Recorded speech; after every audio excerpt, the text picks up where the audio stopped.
5 जून 2024, समय सुबह के 10:50। दो एस्ट्रोनॉट्स सुनीता विलियम्स और उनके को पार्टनर बुश विल्मोर ने कैप कैनावर्सल स्पेस स्टेशन से इंटरनेशनल स्पेस स्टेशन के लिए बोइंग के स्टारलाइनर स्पेसक्राफ्ट से उड़ान भरी, ये सोचकर कि आने वाले 8 डेज में हमें वापस अर्थ पर लैंड होना है। लेकिन इनकी सोच का जस्ट ऑपोजिट होता है और स्टारलाइनर में कुछ ऐसी प्रॉब्लम्स आ जाती हैं जिसकी वजह से ये मिशन फरवरी 2025 तक एक्सटेंड करना पड़ता है। ये मिशन नासा की स्पेस एक्सप्लोरेशन को एक अनदर लेवल पर ले जाने के लिए डिजाइन किया गया था। साथ ही नई एमेनिटीज, नई टेक्नोलॉजीज को टेस्ट करने के लिए इस मिशन को कंडक्ट करवाया गया था। दोनों एस्ट्रोनॉट्स को बोइंग के स्टारलाइनर को मैन्युअली अर्थ से ISS यानी कि इंटरनेशनल स्पेस स्टेशन तक मैन्युअली ले जाना था, जिससे ये टेस्ट हो सकता था कि बोइंग का स्टारलाइनर कितना सक्सेसफुल था। लेकिन इसमें कुछ ग्लिच आ जाने के कारण ये स्टारलाइनर यहाँ पे फेल हो जाता है, क्योंकि इस मिशन को यहाँ पे एक्सटेंड करना पड़ा फरवरी 2025 तक। तो चलिए आज की इस वीडियो में हम समझेंगे कि ऐसा क्या होगा स्पेसक्राफ्ट में जिसकी वजह से ये मिशन फेल हो गया और हमारे दोनों एस्ट्रोनॉट्स स्पेस में फंसे रह गए। इस वीडियो के अंदर आगे बढ़ने से पहले सबसे पहले बात करेंगे इन दोनों एस्ट्रोनॉट्स के बैकग्राउंड के बारे में। सबसे पहले बात करते हैं सुनीता विलियम्स के बारे में। सुनीता विलियम्स एक एक्सपीरियंस्ड एस्ट्रोनॉट है और एक फॉर्मर US नेवी ऑफिसर। इन्होंने अपने करियर के अंदर space shuttle, international space station और कई स्पेस वॉक के अंदर हिस्सा लिया है और उन्होंने इसी के साथ 332 डेज से ज्यादा की एक स्पेस वॉक में भी हिस्सा लिया है, जो उनको इस मिशन के अंदर लीड करने के लिए एक परफेक्ट कैंडिडेट बनाता है। अब बात करते हैं हमारे दूसरे एस्ट्रोनॉट के बारे में, जो है बुश विल्मोर। यह भी एक एक्सपीरियंस एस्ट्रोनॉट है और एक फॉर्मर नेवी टेस्ट पायलट। इससे पहले विल्मोर स्पेस शटल और इंटरनेशनल स्पेस स्टेशन के अंदर कमांडो के रूप में अपनी ड्यूटीज निभा चुके हैं।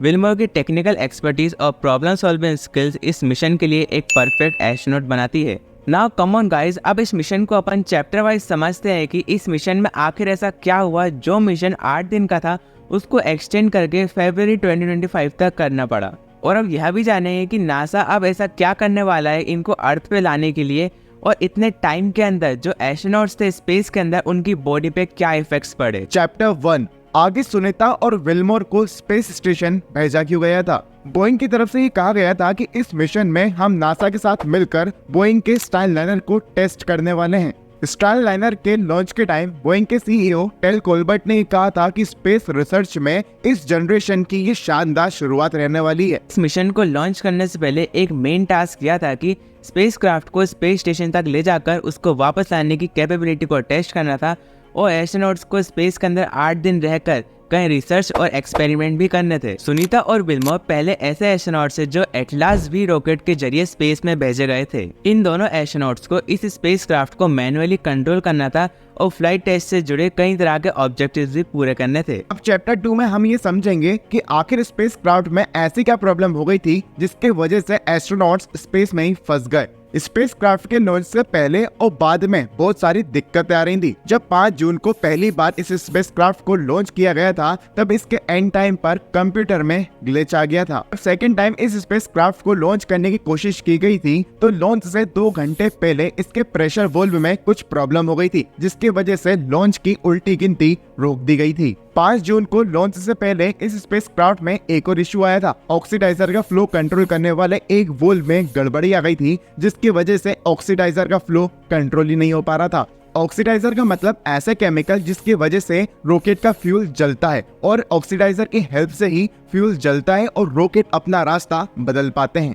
नासा ने कहा था कि स्पेसक्राफ्ट के सर्विस मॉड्यूल के थ्रस्टर में एक छोटा सा हीलियम लीक है, लेकिन एक स्पेसक्राफ्ट के अंदर बहुत सारे थ्रस्टर होते हैं। इन्हीं की मदद से एक स्पेसक्राफ्ट अपनी स्पीड और अपने रास्ते बदल पाता है। एक रॉकेट के अंदर हीलियम गैस का होना बहुत ज्यादा जरूरी हो जाता है, क्योंकि वही उसका प्रेशर मेंटेन रखता है और उसके बॉडी स्ट्रक्चर को मजबूत बनाता है, जिससे रॉकेट को अपने फ्लाइट के अंदर भी बहुत ज्यादा मदद मिलती है। देखिए, ब्रिटिश न्यूज एजेंसी रॉयटर्स के अकॉर्डिंग लॉन्च के 25 दिनों के बाद स्पेसक्राफ्ट के कैप्सूल में से हीलियम गैस लीक हो चुकी थी, जिससे 5 थ्रस्टर काम करना बंद कर चुके थे। चैप्टर 3 में अब देखते हैं कि सुनीता विलियम्स और विलमोर को वापस लाने के लिए नासा ने अब तक क्या कुछ किया है। नासा और बोइंग ने मिलकर एस्ट्रोनॉट्स को अर्थ पर वापस लाने के लिए 1 लाख से ज्यादा कंप्यूटर्स को एक साथ कनेक्ट किया है। इन 1 लाख कंप्यूटर से ये देखा जा रहा है कि स्पेस स्टेशन से अनडॉक करके अर्थ के एटमॉस्फेयर में आने और जमीन पर लैंड करने का सबसे सही मौका और तरीका क्या कुछ हो सकता है। इस सब के अलावा और भी कई टेस्ट किए गए हैं, जैसे कि जितने भी 27 थ्रस्टर है उन सभी को चेक किया गया है। और यह भी टेस्ट किया गया है कि स्पेस स्टेशन से अनडॉक करते समय फ्री फ्लाई यानी कि अर्थ पर लैंड करते समय सभी थ्रस्टर कैसे काम करेंगे और प्रोपल्सर सिस्टम और हीलियम गैस का लेवल भी अब ठीक है। और नासा का अब यह कहना है कि बिना किसी जल्दबाजी करे एस्ट्रोनॉट्स की सेफ्टी को ध्यान में रखते हुए उनको वापस लाने की प्रोसेस जारी है। फाइनली चैप्टर 4 में हम समझेंगे आखिर स्पेस स्टेशन में रेडिएशन से एस्ट्रोनॉट्स की बॉडी पर क्या फर्क पड़ रहा है। इंटरनेशनल स्पेस स्टेशन को करीब 1,26,000 करोड़ की लागत से बनाया गया है। ये एक लेबोरेटरी है जिसमें रहने की जगह, बेडरूम और एक्सरसाइज के लिए जिम तक बनाया गया है। स्पेस स्टेशन अर्थ से लगभग 400 किलोमीटर ऊपर है और एक ऑर्बिट में चक्कर लगा रहा है। अर्थ पर हमें अर्थ की मैग्नेटिक फील्ड और ओजोन लेयर सन से आने वाली खतरनाक अल्ट्रावायलेट रेडिएशन से हमें बचा लेती है। लेकिन ऑर्बिट में घूमते समय स्पेस स्टेशन ऐसी जगह से गुजरता है जहां पे अल्ट्रावायलेट रेडिएशन अर्थ के कंपैरिजन में 30 टाइम्स ज्यादा है।